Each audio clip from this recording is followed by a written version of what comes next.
Yeah, I'll react to that, sure. Easy stuff. Who are the UDA? Let's find out. The Ulster Defense Association. I was actually trying to guess, but then I saw it right there. I'm waking up, okay? Original link to the video, top of the description below that, link to the Discord. Click on it, send you right over there. Would love to have you. Let's go. Who were the UDA? UDA stands for the Ulster Defence Association and was the name of a paramilitary loyalist group in Northern Ireland that wished to remain part of the United Kingdom as opposed to unifying with the rest of Ireland with the Republic in the south. This situation had been a problem since 1921 after the Anglo-Irish War, in which the Anglo-Irish Treaty designed that the northern 6 counties could choose to remain with the United Kingdom or join the new independent Irish Free State in the south. Just seems like such an odd place to cut it off. Obviously, that's... So there are a good amount of people living in this area. Like, there had to have been enough people living in this area. See, the like, from here, here, to not just, like, give all the top to Ulster here. So, that's interesting. They chose to remain with the United Kingdom, largely because of the presence of many Protestants which had arrived there due to the plantation of Ulster, in which Protestants from England and Scotland had been sent to this northern part of Ireland to help subdue the rebellious Catholic population starting in the 17th century. This came to a head in the 1960s in a period of sectarian violence called the Troubles, where the Protestant and Catholic communities started to commit acts of terror and violence against one another, leading to the British Army being sent in. The UDA was formed in 1972 and was essentially a group that ensured the safety of the Protestant, loyalist, unionist presence and population, the majority in Northern Ireland at the time. It came from an amalgamation of defence associations, hence its name, the Ulster, this being the name of the old kingdom that had been part of that northern part of Ireland, defence associations, as it was a linking of all of these groups that acted as militias to safeguard Protestant communities. The UDA was soon able to apply real political pressure in the form of a general strike in 1974 to protest against the Sunningdale Agreement, which was a power-sharing agreement with Republican elements in government that they thought was too lenient towards those Republicans, and which was subsequently abandoned due to their efforts. However, they also had another side, and this was the UFF, or the Ulster Freedom Fighters, which was a pseudonym that they used for their paramilitary campaign of terror. This allowed the UDA at the same time to be seen as a legal entity, as the authorities believed that they were indeed a different group to the UFF, who were the paramilitary group carrying out attacks largely against Catholic civilians uninvolved with the Irish Republican Army. Huh? Were indeed a different group to the UFF, who were the paramilitary group carrying out attacks largely against Catholic civilians uninvolved. Okay, so UFF and UDA are both on the northern, not the southern side. But one is more not as formal of a group, or as legitimate, or with the Irish Republican Army, their main perceived enemy in the area.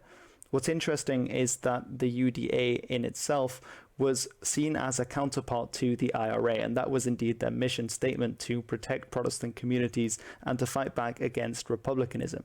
They said that if the IRA were to lay down their arms, then the UDA would follow suit and do the same. But if it should come to it that Northern Ireland would become part of the Republic of Ireland, then they promised that they would become the reverse IRA and start a bombing and violent campaign to bring Northern Ireland back out of that union and back into union with the United Kingdom. They even in the 1970s pursued the route of a third option, which was Ulster Nationalism, in which Ulster may become a completely independent country from both the Republic of Ireland and from Great Britain if it did indeed come to that. although they later abandoned this. Just as their main rivals, the IRA, also bombed and attacked locations in Great Britain, so the UDA also took the war to the Republic of Ireland by planting explosives. Another famous action done by the UDA was the 1973 killing of the Irish nationalist politician Paddy Wilson and his companion in Northern Ireland. And in 1974, that strike that successfully brought the end of the Sunningdale Agreement had largely been enforced through threat of intimidation and violence on the Protestant population in Northern Ireland itself. The UDA's ability to pursue this violent campaign was greatly enhanced in 1988 when they got a shipment of arms from Lebanon, which allowed them to go on a spree of assassinations against largely Catholic civilians within the country.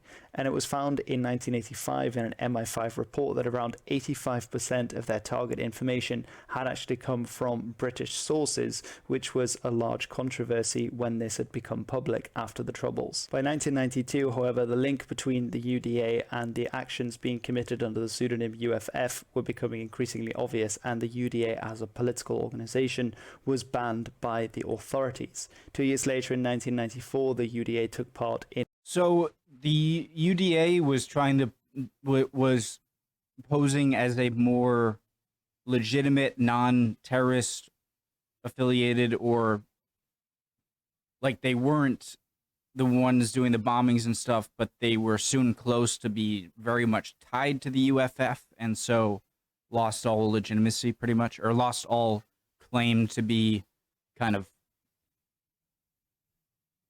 less involved in the violence. They obviously were connected with the UFF. I'm following, I think.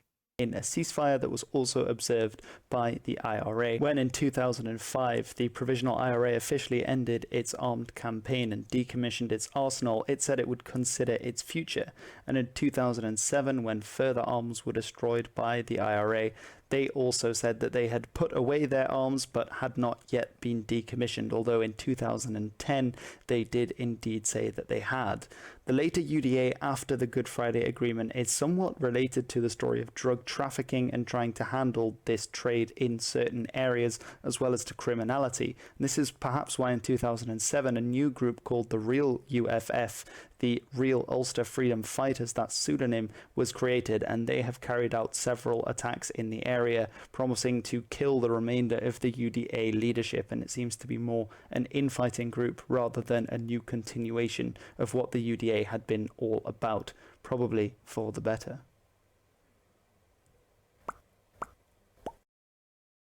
Interesting. I know it was a short video, but it did well in that amount of time. I think I grasped it pretty well.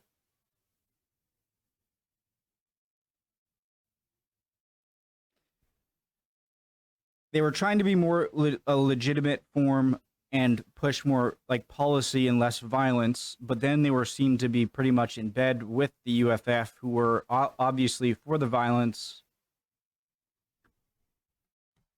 I would appreciate help from you guys in the comments. I love you all. Hope you're all doing well. And if you're not doing well, chin up.